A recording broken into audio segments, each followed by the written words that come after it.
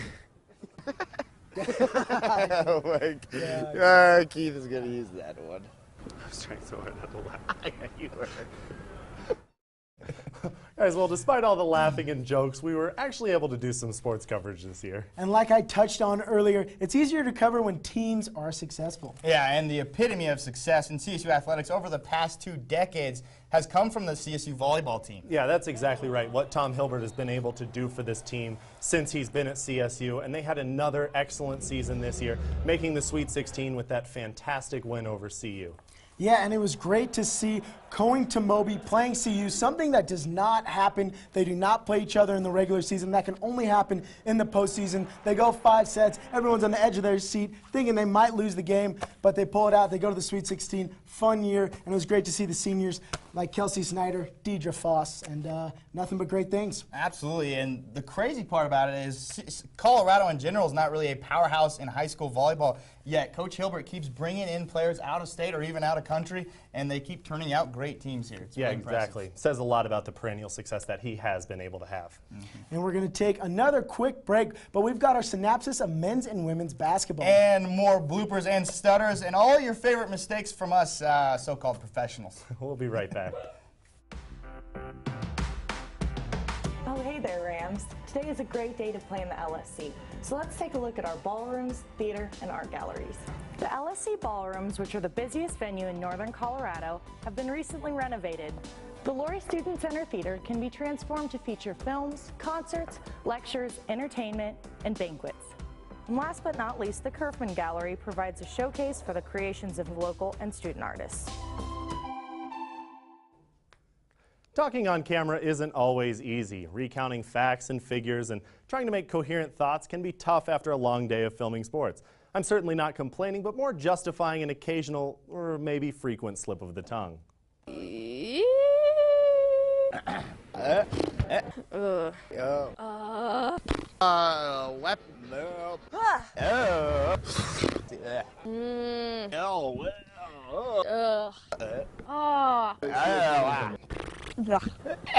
am I saying?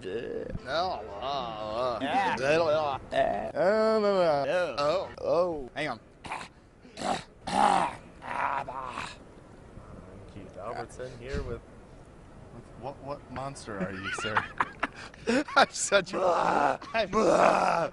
Let me get this down. I'm here with a dragon who needs a cough drop. Travis? I'll be back to you. Okay, yeah, so we make plenty of mistakes and stutter, but every mistake is our fault. Putting a camera near drunk or rowdy fans, or really anywhere, can cause a clamor for attention. Here are our favorite photobomb moments of the year. Happy today as the Wyoming Cowboys have just clinched their spot in the Mountain West tournament by winning.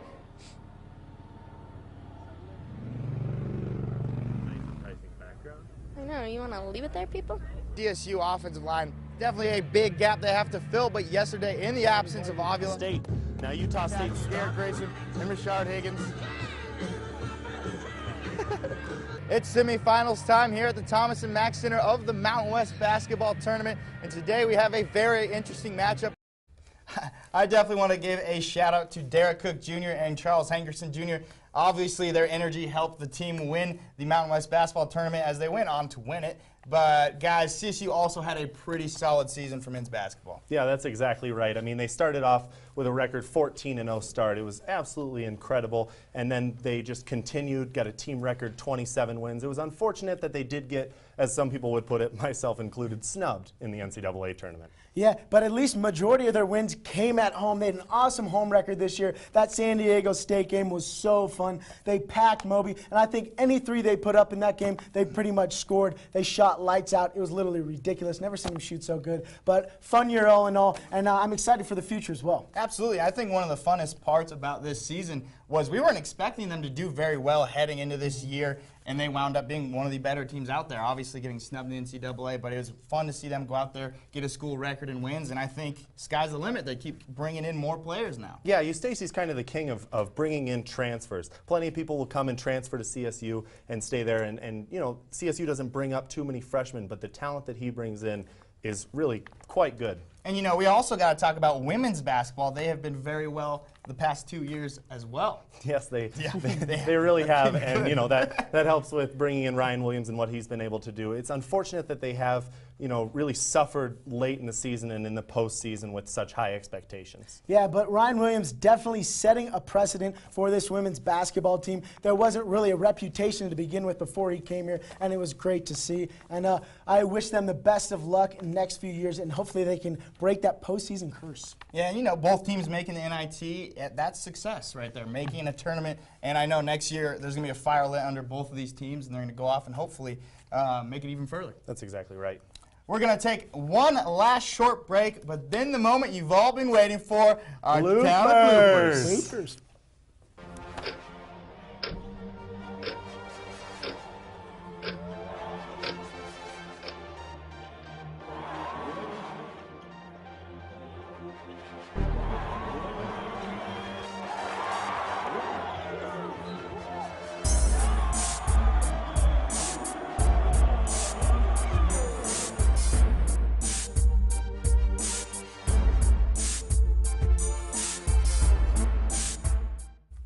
Welcome back. You've already seen many of mistakes from laughing or stuttering or getting photobombed. But here are some of the moments where we just said something stupid.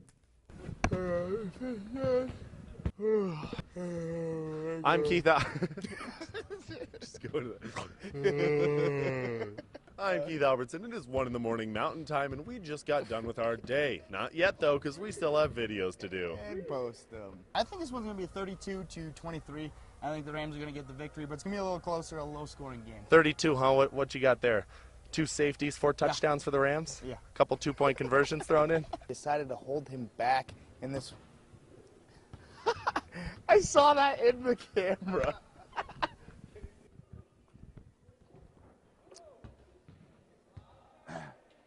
Hi, I'm Quentin Sigapoos here with CTV Sports, doing my best TV impression with my fake voice. Quentin, let's talk about nachos.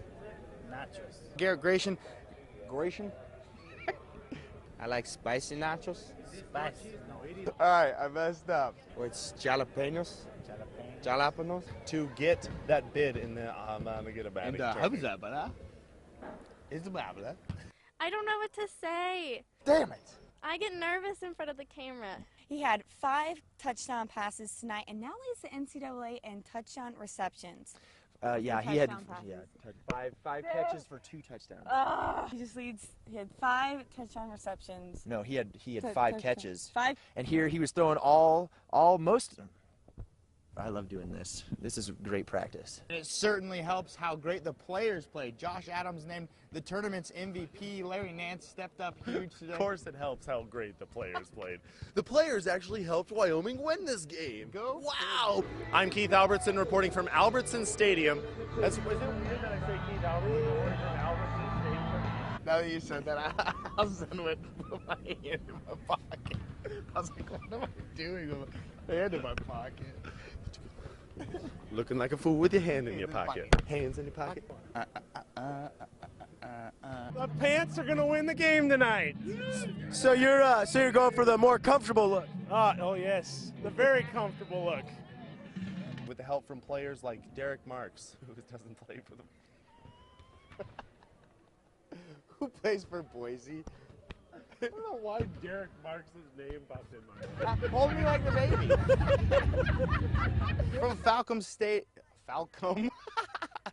Where's Captain Falcon? I am just losing it. Across the Big 12, we hope you're watching. We're ready to be Power 5, baby!